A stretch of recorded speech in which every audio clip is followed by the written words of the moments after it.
1937 British ഇന്ത്യയിലാണ് ഞാൻ ജനിച്ചത്. സ്വാതന്ത്ര്യം കിട്ടുന്നതിന് 10 കൊല്ലം മുമ്പ്. അന്ന് എവിടെ നോക്കിയാലും ബ്രിട്ടീഷുകാരൻ്റെ പട്ടാളവും ബഹളവും അതിൻ്റെ സ്ഥിതിഗതികളുമാണ് നാട്ടിലുണ്ടായിരുന്നത്. സ്വാതന്ത്ര്യ സമരത്തിൻ്റെ ബഹളവും ഒച്ചയും വിളിയും നാട്ടിൽ ഇടയ്ക്ക് കേൾക്കാൻ സാധിച്ചിരുന്നു. ഞങ്ങളൊക്കെ അന്ന് സ്കൂളിൽ രാവിലെ ചെന്നാൽ ക്ലാസ് തുടങ്ങുന്നതിൻ്റെ മുമ്പ് എല്ലാ കുട്ടികളും ചേർന്നുകൊണ്ടൊരു പ്രാർത്ഥന നടത്താറുണ്ടല്ലോ. അന്നത്തെ ഞങ്ങളുടെ പ്രാർത്ഥന ബ്രിട്ടീഷ് രാജാവിനെ 5-ാം ജോർജ് ചക്രവർത്തി എന്ന് പാടി പുകഴ്ത്തിക്കൊണ്ടാണ് തുടങ്ങുക. ആ ഒരു ചരിത്ര പശ്ചാത്തലത്തിലാണ് ജനിച്ചു വീഴുന്നത്. ജനിച്ചതാണെങ്കിൽ മലപ്പുറം ജില്ലയിലെ ഏറനാട് താലൂക്കിൽപ്പെട്ട വണ്ടൂർ പഞ്ചായത്തിൻ്റെ ഏറ്റവും കിഴക്കേ അറ്റത്ത് ഗ്രാമപ്രദേശമായ 1-ാം വാർഡ് കൂരാട് എന്ന സ്ഥലത്താണ്. റോഡിൽ നിന്ന് 4-5 നാഴിക ഉള്ളിലാണ് ഈ സ്ഥലം. പച്ച പരിഷ്കാരങ്ങളോ മറ്റ് ഗതാഗത സൗകര്യങ്ങളോ ഒന്നുമില്ലാത്ത നാട്. കൃഷിയാണ് ഏറ്റവും പ്രധാനപ്പെട്ട ഉപജീവന മാർഗം. അപ്പോൾ അതുമായി ബന്ധപ്പെട്ടാണ് ഞങ്ങളുടെ ജീവിത ചിന്തകളും ആലോചനകളും ഒക്കെ വരിക. ഏതായാലും ആ ഒരു സാഹചര്യത്തിനിണങ്ങിക്കൊണ്ട് ഞങ്ങളുടെ അടുത്ത് ഉള്ള ആളുകൾ, സാധാരണ കൂലിക്കാർ, പട്ടികജാതിക്കാർ, ഹരിജനങ്ങൾ, അവരൊക്കെയാണ് ജീവിതത്തിൽ ഏറ്റവും അധികം ബന്ധപ്പെടേണ്ടതായ അവസരമുണ്ടായിരുന്നത്. എൻ്റെ ഗ്രാമം 4 ഭാഗവും പുഴയാൽ ചുറ്റപ്പെട്ട് കിടക്കുകയാണ്. ഒരു ഭാഗത്ത് ഉന്നതമായ ഒരു മലവാരം, പച്ച നിറമുള്ള വൃക്ഷങ്ങളും കാടുകളും മേടുകളും, വലിയ രസകരമായ ഗ്രാമീണ ജീവിതമായിരുന്നു ഞങ്ങളുടെ തുടക്കം. എൻ്റെ കുടുംബമാണെങ്കിൽ അന്നത്തെ സാമൂഹ്യ പശ്ചാത്തലത്തിൽ മധ്യവർത്തി കുടുംബമാണ്. ജന്മി, മുതലാളി, കുടിയാൻ, ഇങ്ങനെ 3 തട്ടായിട്ടാണ് ഇന്നത്തെ സാമ്പത്തിക സാമൂഹ്യ വ്യവസ്ഥ. അതിൽ ആ നടുവിലുള്ള മുതലാളി കുടുംബത്തിലാണ് ഞാൻ ജനിച്ചത്. അതുകൊണ്ട് ചില പ്രത്യേകതകളും സൗകര്യങ്ങളും ഒക്കെ അതും ഉണ്ടായിരുന്നു. സാധാരണക്കാരൻ്റെ ജീവിതം വളരെ വളരെ വേദനാജനകമാണ്. കർഷക തൊഴിലാളികൾ, ഹരിജനങ്ങൾ, പട്ടികജാതിക്കാർ രാവിലെ നേരം പ്രഭാതം പൊട്ടിവിടരുമ്പോൾ ജോലി തുടങ്ങണം. വൈകുന്നേരത്തെ സന്ധ്യ സൂര്യൻ അസ്തമാന സമയത്താണ് ജോലി അവസാനിക്കുക. പുരുഷന് 2 ഇടങ്ങഴി നെല്ല്, സ്ത്രീക്ക് 1 ഇടങ്ങഴി നെല്ല്. ആ സമയത്ത് അത് കിട്ടിയാൽ എന്ത് ചെയ്യുമെന്നുള്ളത് ഞാൻ പറയേണ്ടതില്ലല്ലോ. അങ്ങനെ വല്ലാത്ത ഒരു ദുരിതപൂർണമായ ജീവിതം. ഇതൊക്കെ കണ്ടും അതിനെ സംബന്ധിച്ചുള്ള ആലോചനയിൽ ഇത് ശരിയല്ല എന്നുള്ളൊരു ബോധത്തിൻ്റെയും തുടക്കം. അങ്ങനെയാണ് എൻ്റെ മനസ്സിൽ ഒരു സാമൂഹ്യ രാഷ്ട്രീയ ചിന്തയൊക്കെ കുട്ടിക്കാലം മുതൽ തന്നെ ഉടലെടുത്ത് വരുന്നത്. ഏതായാലും അവരുമായിട്ടുള്ള ജീവിതത്തിൽ പല പ്രശ്നങ്ങളും പഠിക്കാനിടയായിട്ടുണ്ട്. ഈ കൃഷിപ്പണിക്ക് പുറമെ പിന്നൊരു പണി മലയിൽ മരം വെട്ടുക, വെട്ടിയ മരം വലിക്കുക, അത് ലോറിയുടെ പ്ലോട്ടിലേക്ക് കൊണ്ടുപോയി വെച്ചു കൊടുക്കുക. ഇതൊക്കെയാണ് ആളുകളുടെ ജോലി. വേറെ ഒരു പണിയും ഒന്നും ഉണ്ടായിരുന്നില്ല.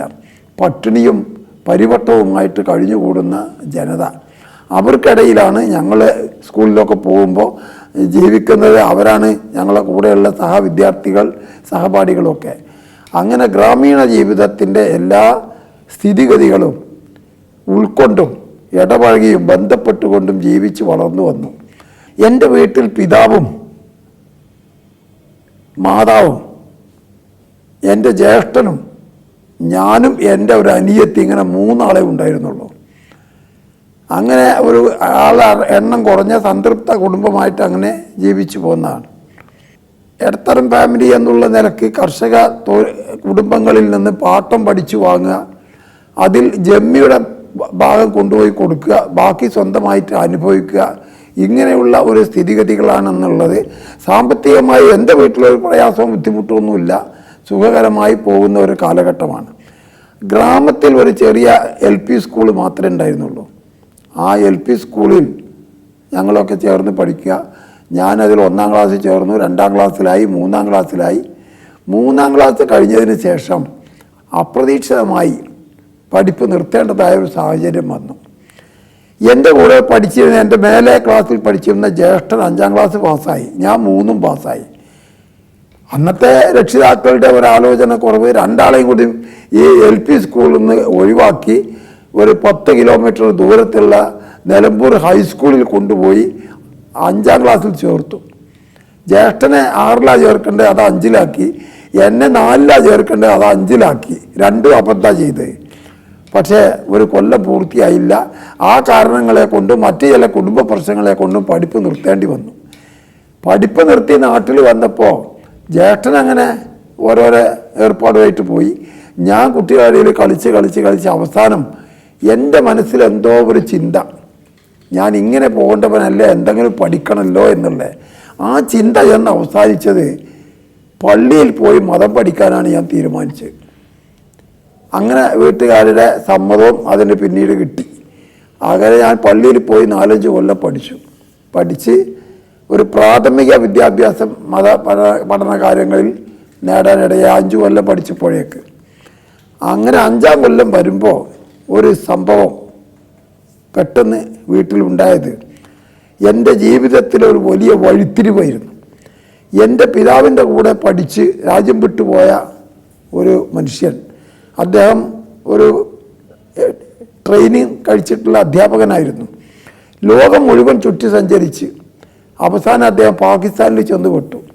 പാകിസ്ഥാനിൽ നിന്ന് കാട് വഴി നിയമവിരുദ്ധമായ മാർഗത്തിലൂടെ കടന്ന് ഇങ്ങോട്ട് വന്നു. അദ്ദേഹത്തിന് പിന്നെ അവിടെ പോയത് തന്നെ ഇല്ലാതാക്കണം, ഇന്ത്യക്കാരനായി വളർന്ന മാതിരി ആവണം. അതിന് എൻ്റെ പിതാവിൻ്റെ ഒരു സഹായം ആവശ്യമാണ്. എന്താ കാരണം എന്ന് വെച്ചാൽ എൻ്റെ പിതാവ് ഒരു LP സ്കൂളിൻ്റെ മാനേജറും കൂടിയാണ്. അപ്പോൾ ആ സ്കൂളിൽ ഈ അധ്യാപകനായ ഇദ്ദേഹത്തെ ചേർത്ത് പഴയ റെക്കോർഡൊക്കെ ഉണ്ടാക്കിയാൽ കോടതിയിലൊക്കെ രക്ഷപ്പെടാമല്ലോ. ഇങ്ങനെയാണ് അദ്ദേഹം വന്ന് വീട്ടിൽ ബന്ധപ്പെട്ട് താമസിച്ചു. ഉദ്യോഗസ്ഥന്മാരുടെ സമ്മതത്തോടു കൂടി തന്നെ പിതാവ് സമ്മതിച്ചും കൊടുത്തു. അങ്ങനെ അദ്ദേഹം അവിടെ അധ്യാപകനായി എൻ്റെ സ്കൂളിൽ നടക്കുന്ന കാലത്ത് ഒരു ദിവസം അയാളുമായി എനിക്ക് കുറച്ച് അടുപ്പമുണ്ടായി എന്നത് യാദൃച്ഛികമായിരുന്നു. കാരണം അദ്ദേഹം ഇംഗ്ലീഷ് നന്നായിട്ട് സംസാരിക്കും, ഉറുദു അറിയാം, മലയാളത്തിലും നല്ല കഴിവാണ്, നല്ലൊരു അധ്യാപകനും മാത്രമല്ല കവിയുമായിരുന്നു. കവിത പാടാനും കേൾക്കാനും ഒക്കെ എനിക്കും വലിയ താല്പര്യം. അങ്ങനെ ഞാനും അദ്ദേഹവുമായി അടുത്തു. ആ അടുപ്പം അടിസ്ഥാനപ്പെടുത്തിക്കൊണ്ട് അദ്ദേഹം ഒരു ദിവസം എന്നോട് പറഞ്ഞു, മോനെ, പള്ളിയിലുള്ള പഠനം മതപരമായ പഠനമാണ്, അത് മരിക്കുന്നത് വരെ പഠിക്കാം. സ്കൂളിലും കോളേജിലുമുള്ള പഠനം ഒരു പ്രായം കഴിഞ്ഞാൽ പിന്നെ നടക്കില്ല. അതുകൊണ്ട് നീ സ്കൂളിൽ പോകണം, കോളേജിൽ പോകണം, ആ വിദ്യാഭ്യാസം ഉണ്ടാക്കണം. അതൊരു ശരിയാണെന്ന് എനിക്കും തോന്നി. അങ്ങനെ അദ്ദേഹവും ഞാനും ചേർന്ന് എൻ്റെ പിതാവിൻ്റെ അടുത്ത് കാര്യങ്ങൾ ബോധിപ്പിച്ചു. അദ്ദേഹത്തിൻ്റെ സമ്മതത്തോടു കൂടി ഞാൻ പഠിക്കാൻ തുടങ്ങി. അപ്പം ഞാൻ അദ്ദേഹത്തോട് പറഞ്ഞു, എൻ്റെ പ്രായം വെച്ചുകൊണ്ട് ഇനി 4ാം ക്ലാസ്സിൽ എനിക്ക് ചേരാൻ പറ്റൂലല്ലോ, 5ലും 6ലും ചേരാൻ പറ്റൂല, പ്രായത്തിനനുസരിച്ച് 7ാം ക്ലാസ്സിൽ ചേർക്കണം, അതിന് എന്താ ചെയ്യുക, അതിനുള്ള പഠിപ്പില്ലല്ലോ പറഞ്ഞു. അത് അദ്ദേഹം പറഞ്ഞു, 6 മാസം കൊണ്ട് ഞാൻ ട്യൂഷൻ എടുത്ത് ശരിയാക്കി പഠിപ്പിച്ചു തരാറ്. പഠിക്കാൻ എനിക്കും തന്നെ നല്ല താല്പര്യവും സാമർഥ്യമൊക്കെ ഉള്ളൊരു സ്ഥിതിയാണ്. അങ്ങനെ അത് ഉപയോഗപ്പെടുത്തിക്കൊണ്ട് അദ്ദേഹത്തിൻ്റെ അങ്ങേയറ്റത്തെ ശ്രമം ഞാൻ 7ാം ക്ലാസ്സിൽ ചേരാൻ പ്രാപ്തനായി എന്ന സ്ഥിതിയിൽ എൻ്റെ പഠനം അയാൾ ഉയർത്തിക്കൊണ്ടുവന്നു. അദ്ദേഹം കൊണ്ടുപോയി വണ്ടൂർ ഹൈസ്കൂളിൽ 7ാം ക്ലാസ്സിൽ ചേർത്തു. അങ്ങനെ ഞാൻ തുടർന്ന് പഠിച്ചു. അപ്പോൾ ഈ വണ്ടൂർ ഹൈസ്കൂൾ എന്ന് പറഞ്ഞാൽ എൻ്റെ ടൗണിലെ ഹൈസ്കൂളാണ്. വീട്ടിൽ നിന്ന് ഒരു 8 കിലോമീറ്റർ ദൂരത്താണ്. അപ്പോൾ വീട്ടിൽ ദിവസം പോയി വരാൻ പറ്റാത്തത് കൊണ്ട് വണ്ടൂർ അങ്ങാടിയിൽ ഒരു സ്ഥലത്തൊരു വീടെടുത്ത് ഞാനും എൻ്റെ കുടുംബത്തിൽ മറ്റ് 2 ആളും കൂടി ചേർന്ന് താമസിച്ചു. അവിടെ നിന്നാണ് പോയി വരിക. അങ്ങനെ പോയി വരും, ദിവസം ക്ലാസ്സിൽ പോകും, ആഴ്ചയിൽ ഒരു ദിവസം വീട്ടിൽ പോവുള്ളൂ. ക്ലാസ് കഴിഞ്ഞ് വന്നാൽ പിന്നെ ഇങ്ങനെ നോക്കുമ്പോൾ ഫുട്ബോൾ കളി, പാട്ട്, കല, നാടകം, അതുപോലെ തന്നെ സിനിമയ്ക്ക് വലിയ കമ്പക്കാരായിരുന്നു ഞങ്ങളൊക്കെ. ഞാൻ സിനിമ കാണാൻ തുടങ്ങുന്ന കാലത്ത് നിലമ്പൂരിൽ മാത്രം ഒരു സിനിമാ തിയേറ്റർ, അതും ഷെഡാണ്, ഓല കൊണ്ടുള്ള സിനിമാ തിയേറ്റർ, മറ്റേ കെട്ടിടമില്ല. അവിടെ പോയിട്ടാണ് ഞങ്ങൾ സിനിമ കാണുന്നത്. ആദ്യം കാണുന്ന സിനിമ ഹിന്ദിയിലുള്ള ഒരു സിനിമയാണ്, ബദൽ ദി ദുനി, മേല, ഉത്സവം, പിന്നെ അൽമൂൽ ഖടി. അതിലൊക്കെ സുന്ദരമായ രസികൻ ദേശഭക്തൻ എന്ന് പറഞ്ഞ സിനിമയിൽ ഒരു പാട്ടുണ്ട്.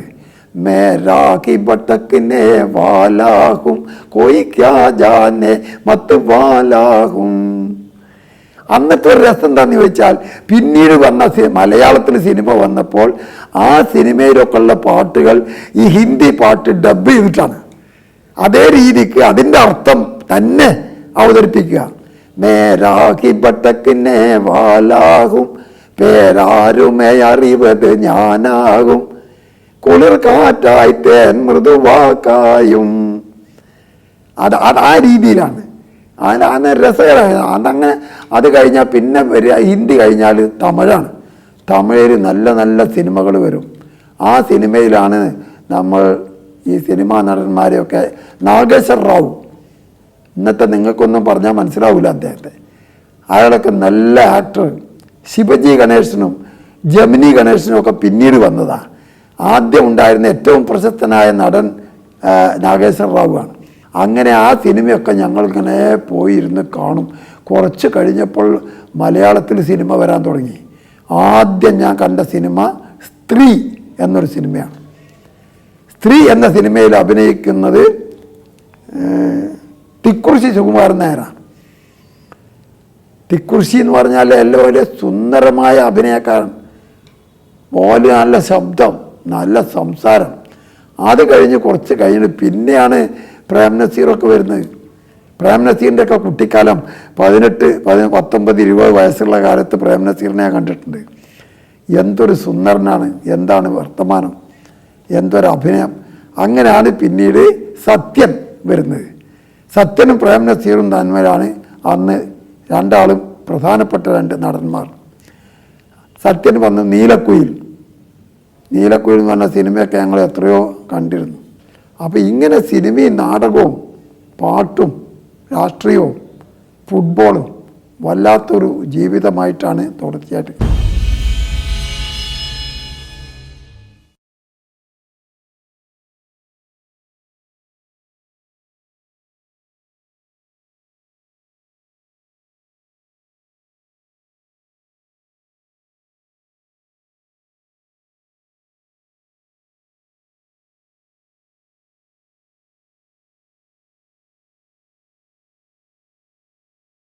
അതിൻ്റെ ഇടയിൽ നാട്ടിലെ കർഷക തൊഴിലാളികളാണെങ്കിൽ അങ്ങാടിയിൽ സ്കൂളിൻ്റെ ബന്ധപ്പെട്ട് അങ്ങാടിയിൽ വന്നപ്പോൾ അവിടുത്തെ എൻ്റെ സുഹൃത്തുക്കളും അടുപ്പമുള്ളതും ബീഡി തൊഴിലാളികളായിരുന്നു.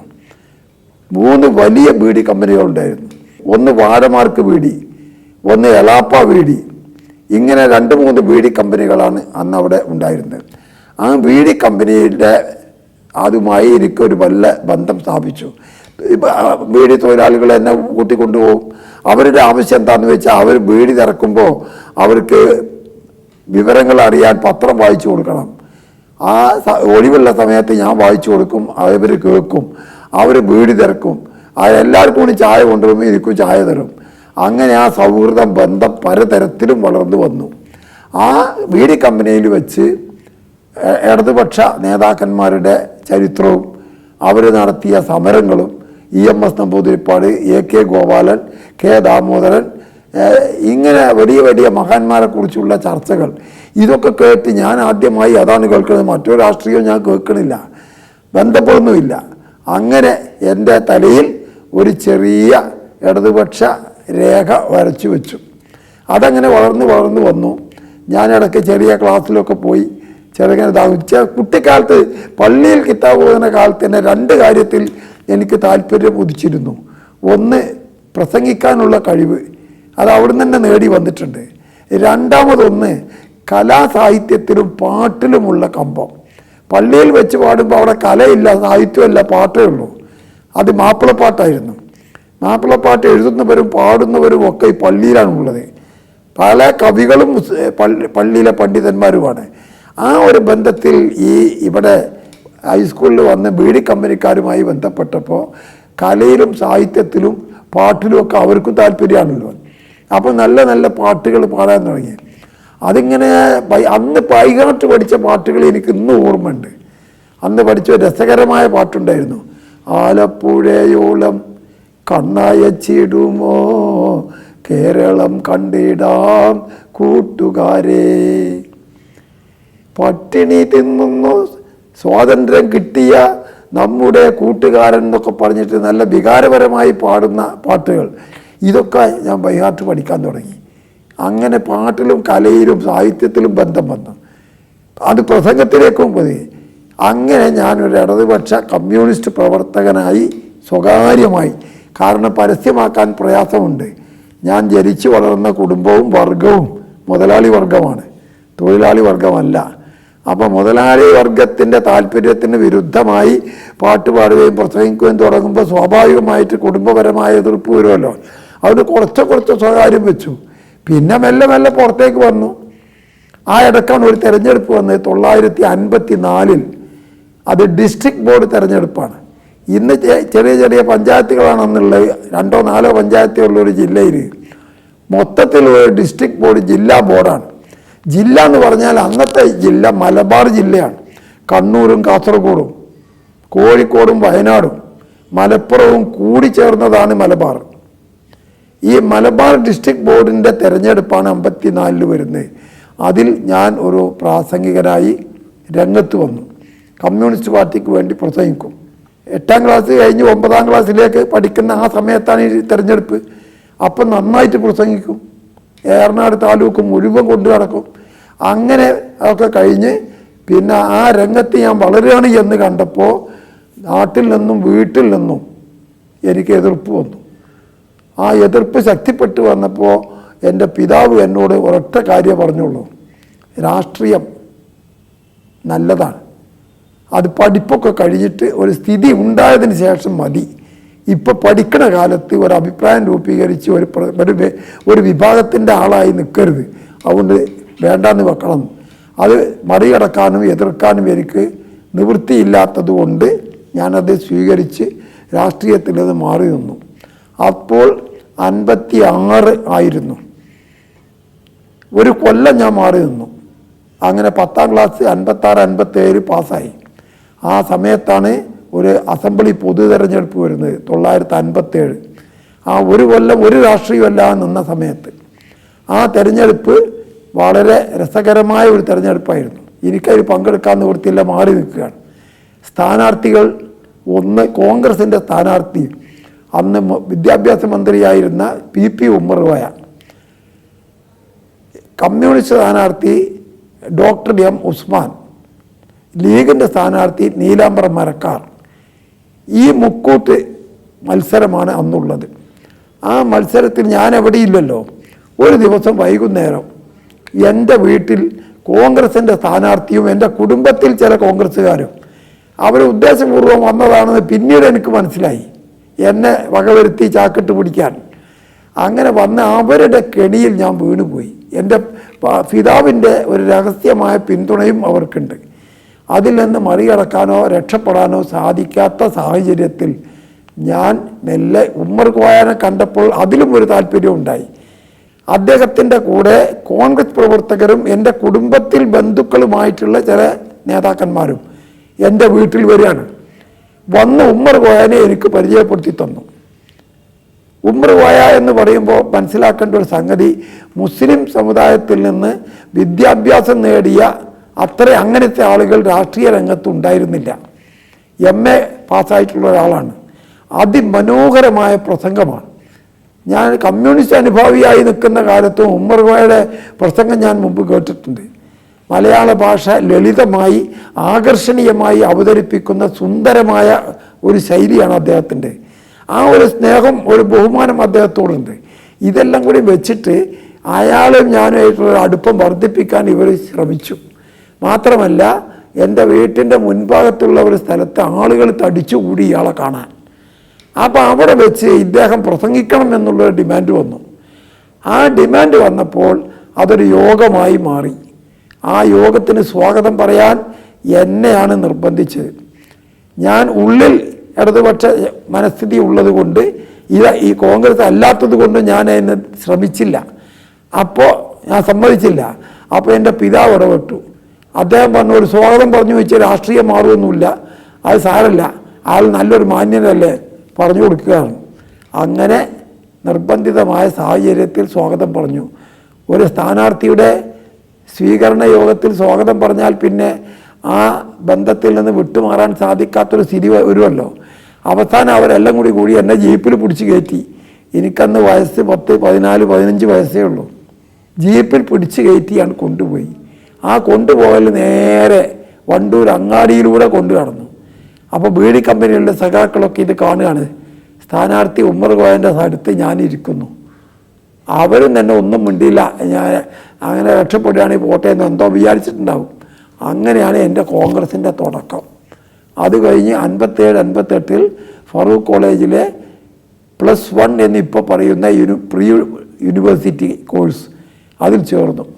അന്ന് മലബാറിൻ്റെ യൂണിവേഴ്സിറ്റി കേരള യൂണിവേഴ്സിറ്റി അല്ല, മദ്രാസ് യൂണിവേഴ്സിറ്റിയാണ്. മദ്രാസ് യൂണിവേഴ്സിറ്റിയുടെ കീഴിൽ പഠിക്കുന്ന ഫറൂഖ് കോളേജിലെ പ്രീ ഡിഗ്രി വിദ്യാർത്ഥിയായി ഞാൻ ചേർന്നു. ഞാനൊരു 2ാം ക്ലാസ് 3ാം ക്ലാസ്സിലൊക്കെ പഠിക്കുന്ന കാലത്താണ് കോളറ, അതിന് തലമ തട്ടി എന്നേ നമ്മുടെ നാട്ടിൽ പറയാം. അത് ഒരു ഛർദി ഒരു ഓക്കാനോ അതോടുകൂടി തലയുറ്റി വീണു, പിന്നെ നീക്കലില്ല. ആ കൂട്ടത്തിലാണ് വസൂരി രോഗം വന്നത്. ഒരു പനി പിറ്റേന്ന് രാവിലെ പൊന്തി വരികയാണ്. വസൂരി രോഗം വന്നാൽ പിന്നെ ആളുകൾ ആരും തൊടൂല, ആരും ബന്ധപ്പെടില്ല. അവർക്ക് താമസിക്കാനായൊരു കുടിൽ കെട്ടി അതിൽ താമസിപ്പിക്കുക. അത് കോളറ വന്നാലും അങ്ങനെ തന്നെ. മരിച്ചാൽ അവിടെ ആളുകൾ പോകാതെ പേടിച്ചിട്ട് ഏതെങ്കിലും ധൈര്യമുള്ളവർ പോയി കുഴിച്ചിടുക.